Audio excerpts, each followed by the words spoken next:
de mercadeo, no ve la importancia del cambio. La probabilidad de éxito de implementación de un CRM es nula. Si el dueño del proceso comercial o la dueña del proceso comercial no cree que haya un problema a solucionar que el CRM soluciona, pues estamos jodidos. Que la falta de innovación también te mata desde el principio. ¿Qué es un sistema de gestión de la innovación? La innovación es una palabra enorme y ahí empezamos a tener discusiones fuertes. Entonces, la innovación se puede empezar a dividir en diferentes líneas de trabajo. ¿Cuál es el principal obstáculo que tienen las grandes empresas a la hora de innovar? Las empresas no innovan porque no hay suficiente importancia sobre los problemas que están resolviendo. Hoy estamos con Nicolás Villa, fundador y CEO de Change. Nico es experto en emprendimiento en innovación con una destacada trayectoria como consultor en grandes organizaciones de Latinoamérica, reconocido por su capacidad para aplicar metodologías como Design Thinking, Lean Startup y Scrum, y por su enfoque centrado en el ser humano como agente de cambio. Ha lanzado más de 30 retos de innovación abierta a nivel regional, involucrando una amplia comunidad de emprendedores y profesionales. Una nota a estar con Nicolás hoy.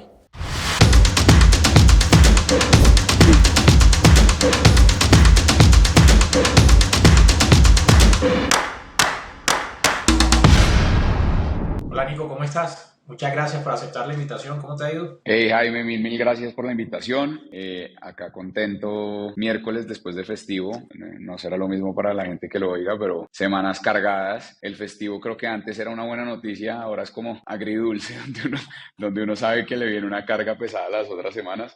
Pero bueno, feliz de tener este espacio acá para charlar contigo. Bueno, pero ¿estás en México o estás en Bogotá? Hoy estoy en Bogotá. Yo estuve viviendo más o menos año largo, año y medio en México, tratando de abrir mercado. Se abrió mercado, pero fue bastante complicado. Y después de analizar la situación y ver que teníamos clientes bastante grandes acá que estaban exigiendo un poco que mostrara más la cara, decidí volver.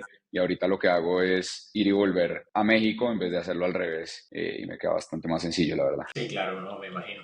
No, yo creo que para ese tema de hablar un poquito de aperturas de mercado necesitamos una conversación sola, pero hoy quisiera hablar mucho del tema de innovación. Entiendo que eres un duro en innovación, entonces quiero concentrar ahí en innovación empresarial, en temas de gestión de innovación. Quiero que hablemos un ratico alrededor del tema, pero entonces cuéntame, Nico, o cuéntanos, ¿cómo te metiste en este tema? Siempre me encanta comenzar por el principio. ¿Cómo te metiste en el cuento de innovación? Genial. Pues más que un duro, yo soy una persona demasiado intensa y muy inquieta. Y eso me ha hecho posicionarme dentro de la innovación corporativa, porque realmente eso es lo que tiene que hacer un innovador. Encuentra problemas y es tan inquieto que trabaja para resolverlos, ¿no?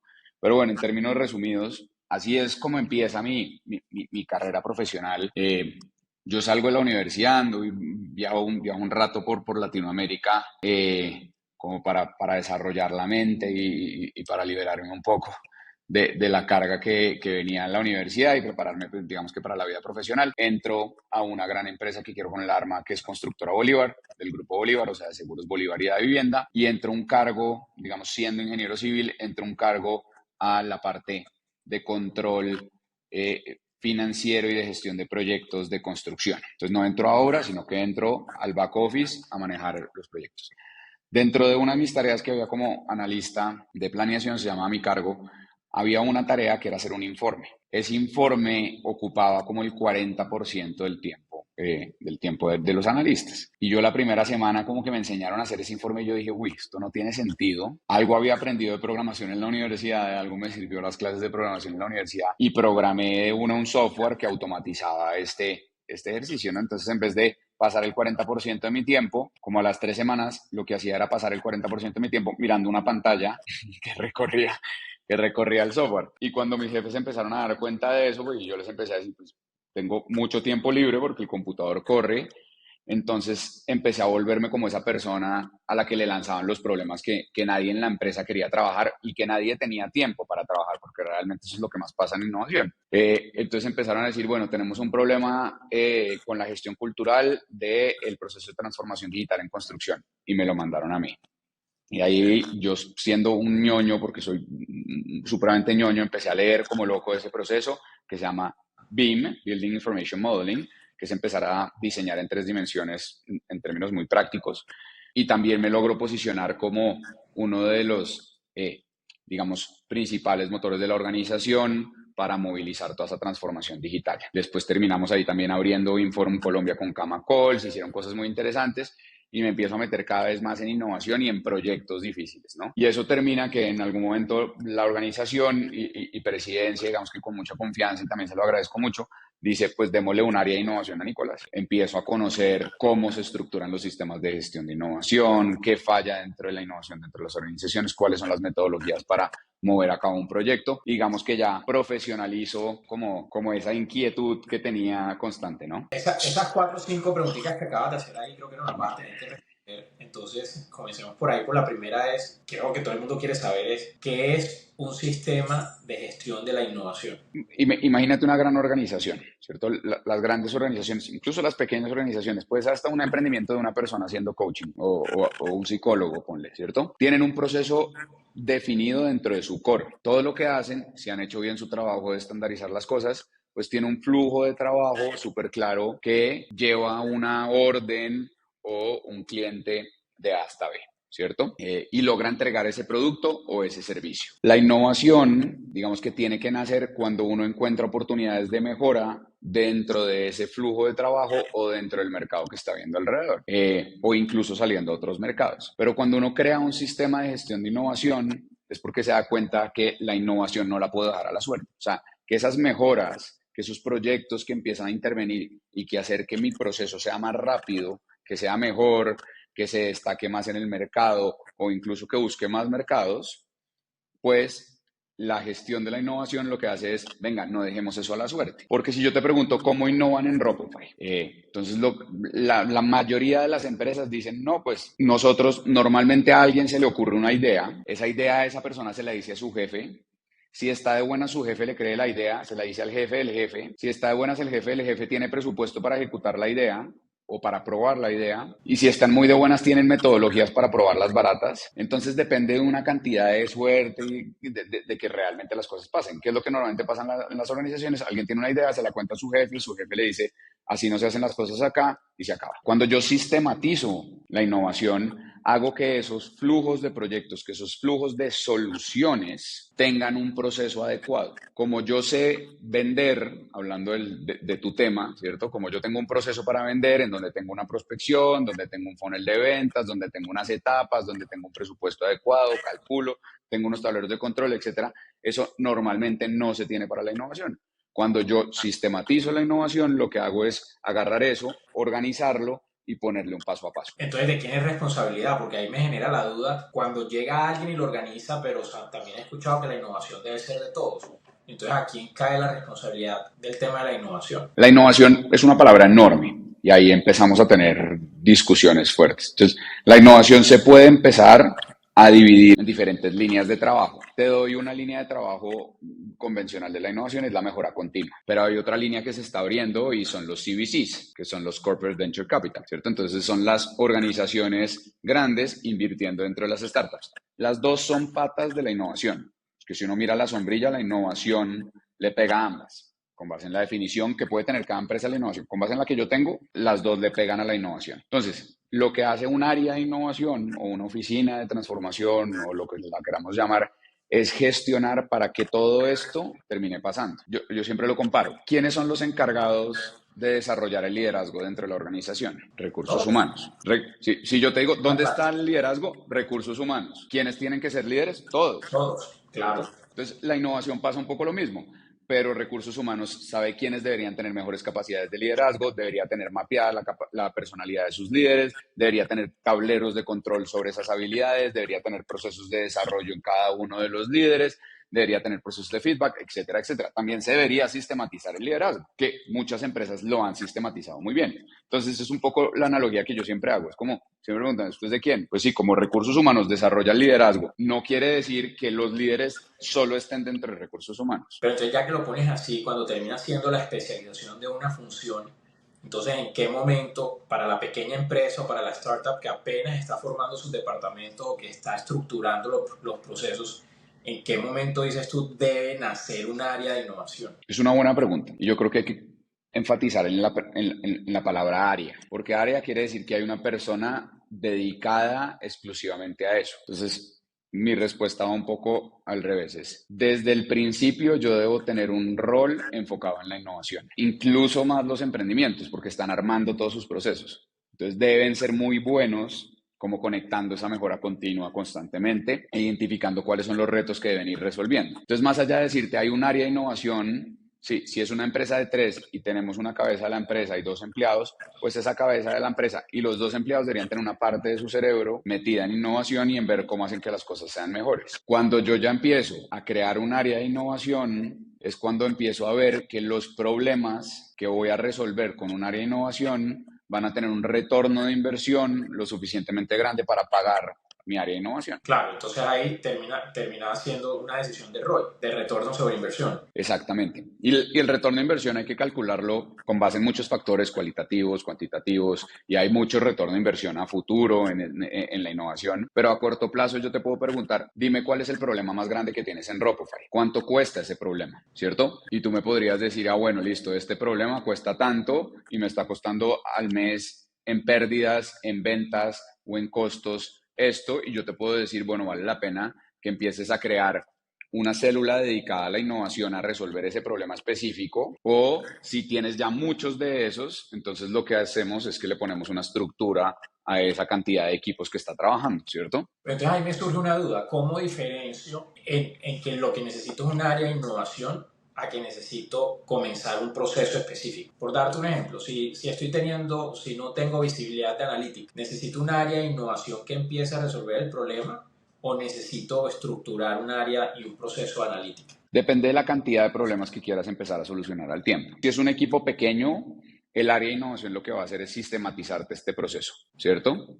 Dentro de una organización, perdón. Equipo grande o pequeño, lo que va a hacer es sistematizar este proceso. Si yo tengo un equipo pequeño, no voy a necesitar un área de innovación que esté en constante vigilancia de que ese proceso se esté dando adecuadamente. Necesito una parte de mi cerebro pensando de que ese proceso se esté dando adecuadamente. Así como tú de pronto hoy eres jefe de recursos humanos y jefe de ventas, también podrías tener en tu slash jefe de innovación de Shopify, ¿cierto? Entonces la misma respuesta, cuando un emprendimiento decide sacar recursos humanos, cuando un emprendimiento decide sacar un área o una cabeza específica para las ventas, cuando el retorno de inversión te empieza a hacer sentido y cuando la carga de trabajo es lo suficiente para que una persona la empiece a hacer al 100%. Claro, yo creería que la gran diferencia radica en que los otros procesos te los exige la operación en el corto plazo y muchas veces la innovación termina siendo como ese colesterol, la falta de innovación termina siendo como el colesterol, ¿no? Te va matando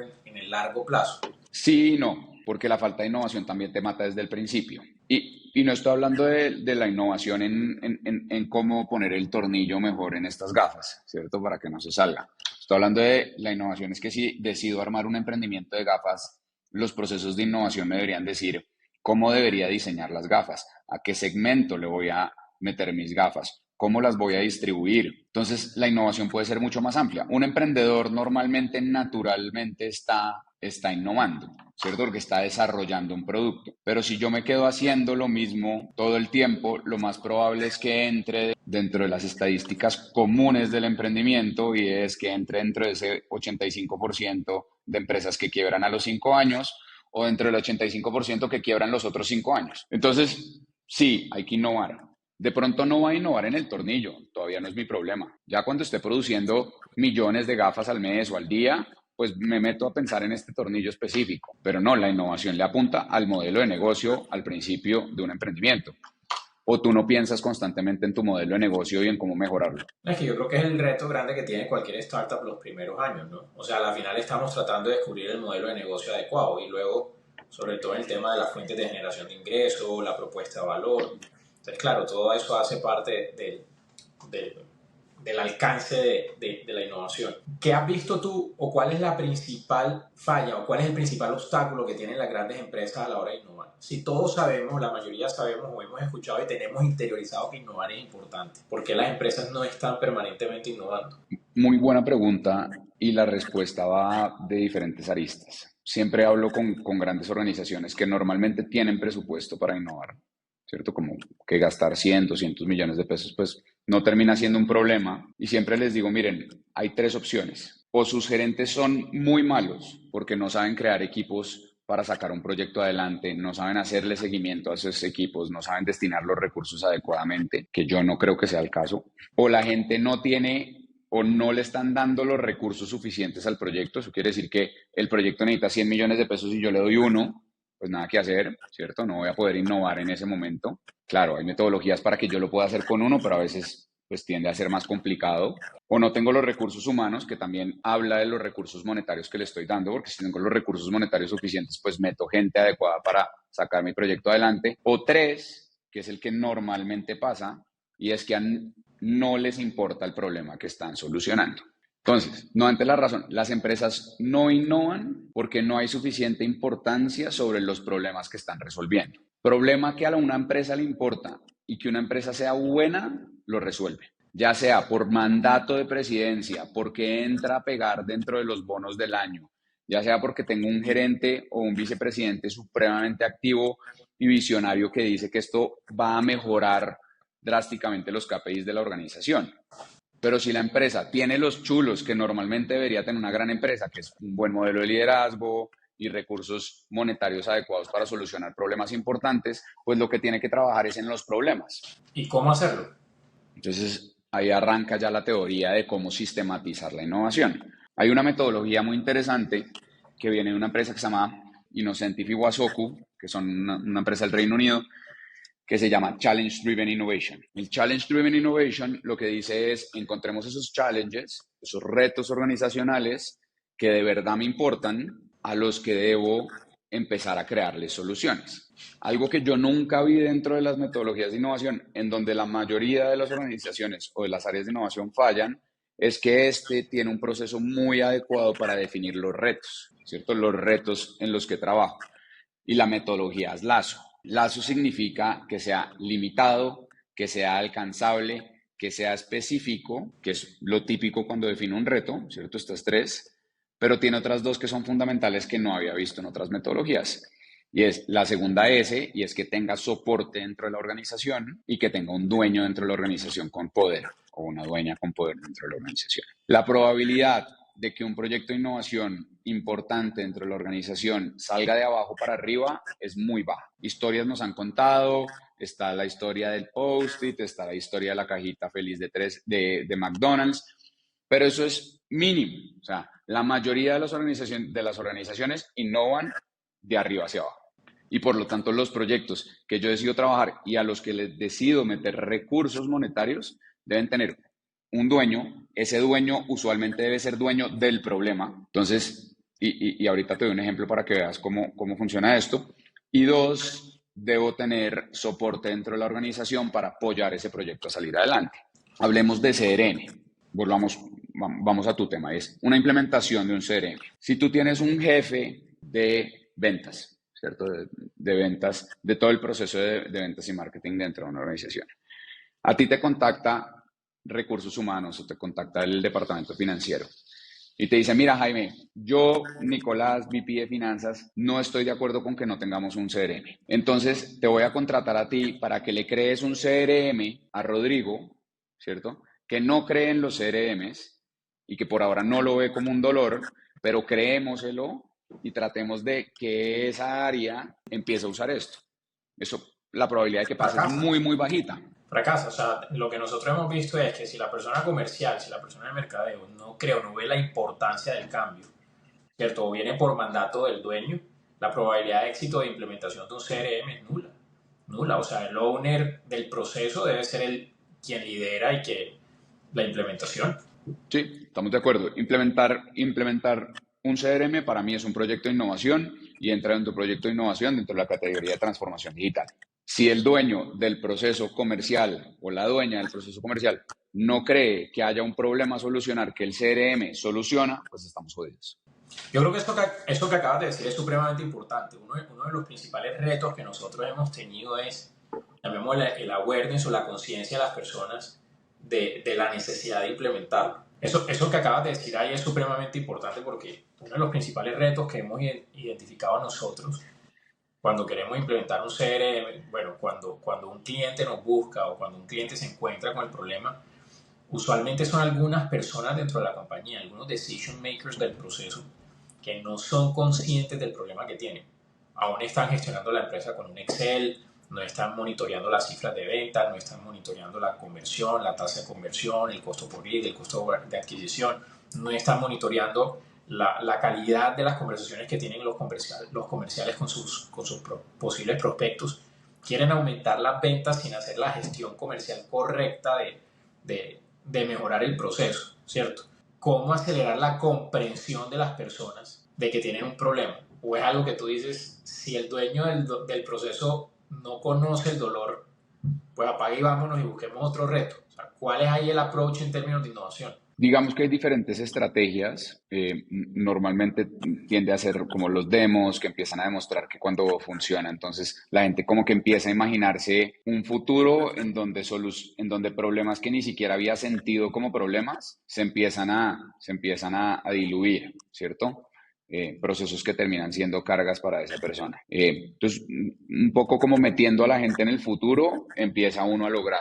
Los buenos comerciales normalmente logran hacer que la gente se imagine ese futuro y que imagine que sus problemas se diluyen. Sin embargo, una de las cosas fundamentales, digamos que puede pasar es que si la persona después de eso, después de haberle mostrado casos de éxito de otras empresas, después de haberle demostrado que el mundo va a tener CRM y que todo el mundo debería tener un CRM porque está clarísimo que todo el mundo debería tener un CRM, no lo sigue creyendo, entonces hay dos opciones. O yo lo mando por mandato desde arriba, y si arriba tampoco le creen al CRM, pues estoy jodido. El CRM estamos usándolo como ejemplo simbólico para cualquier otro proyecto, ¿no? Puede ser un sistema de atención al cliente, puede ser un proceso omnicanalidad, cualquier cosa. Entonces, si desde arriba no le creen a ese proceso, pues también estoy jodido porque no sale como un lineamiento. Y si sale como un lineamiento y la persona no lo ejecuta, quiere decir o que mi líder de arriba tampoco está haciendo seguimiento a lo que esta persona debería estar logrando o que no se lo tiene dentro de sus objetivos estratégicos del año. Y si se lo tiene dentro de sus objetivos estratégicos del año e igualmente no se hacen, pues, oh sorpresa, deberíamos ir cambiando un poquito a ese tipo de personas, ¿cierto? Siendo muy crudo. Entonces, sí, hay mucha gente que no se imaginó que Excel iba a ser la nueva forma de gestionar los cálculos dentro de las empresas, ¿cierto? Hay mucha gente que se imaginó que PowerPoint no iba a pegar nunca y que siempre tenía que presentar en el formato de antes, que era la luz que proyectaba y salía uno con unos acetatos, creo que era eso, ¿cierto? Entonces sí, hay mucha gente que no creyó en eso. Kodak no creyó en la cámara digital y Kodak la tuvo en presentación en junta. Entonces, pues, ¿qué te digo? Ahí es como el inversionista que no le creyó a Airbnb o que no le creyó a Rappi. Muchos de esos pasan y toca irse probando hasta que uno entienda Pero si nos quién le vamos, cree a un futuro. claro, y si nos vamos al otro lado de la moneda, también están los inversionistas que han perdido mucho dinero, o las empresas que han apostado demasiado en innovación y queman y queman y queman dinero en innovación y no alcanzan a ver el ROI. O sea, cómo protegerse de ambos riesgos, ¿no? En no Sí, creer en algo que pudo haber funcionado o en creer en muchas cosas que no funcionan. Yo creo que al final esos son los dos riesgos que asumen los stakeholders o las partes de interés en el proceso de innovación, ¿no? súper. Entonces, la innovación es una inversión desde el principio. Desde que yo te digo, Jaime, tú tienes un equipo de 10 personas y tienes que dedicarle el 20% de tu cerebro a la innovación, ya empieza a ser una inversión. Ya empieza a ser una inversión del tiempo de Jaime, el tiempo de Jaime vale, etcétera, etcétera. Y lo mismo pasa en una gran organización que decide, en vez de tener el 20% de Jaime, decide tener un equipo de 10 personas o lo que sea. Entonces, cuando yo hago una inversión, debo tener muy claro cuál es el retorno de inversión que espero de esa inversión. Si el retorno no lo tengo claro, pues voy a estar un poco decepcionado contra riesgo. Y yo debería tener muy claro cuál es mi retorno esperado contra el riesgo. Una de las cosas que más dicen los inversionistas ángeles de Venture Capital, ¿cierto? Es, no hay forma de que usted invierta en una startup. O sea, es una mala decisión. Porque la probabilidad de que una startup, de que esa que usted decidió meter la plata y todo su bolsillo, realmente la saque del estadio, es mínima. Entonces, los VCs lo que hacen es jugar a tener un gran portafolio de startups y saben, y dentro de su cálculo de inversión está claro que hay muchas que van a caer, pero que hay una o unas a las que le tienen que pegar. Entonces lo mismo tengo que hacer dentro de la innovación. Yo creo una gran bolsa de inversión y yo digo, esta inversión es a corto plazo, este corto plazo debería tener estas características de retorno de inversión, esta inversión es a largo plazo, debería tener estas características, debería tener ciertas especificaciones en riesgo y esta inversión también va para esto. Y yo debería tener muy claro eso. Y dos, debería ser algo muy importante y es no gastar tanto en show, que es lo que muchas organizaciones han hecho. Explícanos ese término de no gastar tanto en show. Entonces, la innovación tiende a ser algo muy entretenido sobre todo hasta la etapa de ideación de prototipado, que es la parte fácil, y yo realmente creo que es la parte fácil de innovación, porque después salir al mercado y empezar a implementar y empezar a darte de cabeza contra tus usuarios, ya sean internos o externos, es el proceso más jodido de la innovación. Entonces, muchas empresas lo que han hecho es aprovechar todo el trabajo que se hace dentro de las primeras fases para convertirlo en un show, y es demuestro mis resultados a través del ruido que puedo generar en las fases más sencillas del proceso y no a través del ruido que voy a generar en las fases más complejas de mi proceso, que es donde de verdad estoy generando el retorno a la inversión. Pero claramente, si yo decido inventarme las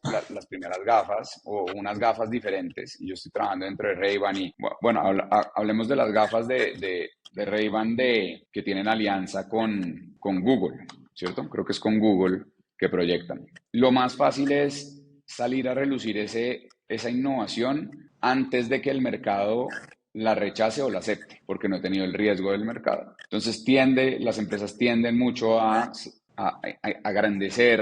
engrandecer sus innovaciones con el fin de tener unos indicadores, y tú muy bien los debes saber, que son unos indicadores vanidosos en donde estoy recibiendo los aplausos, pero no realmente el retorno de inversión de las empresas, de los proyectos que yo estoy montando.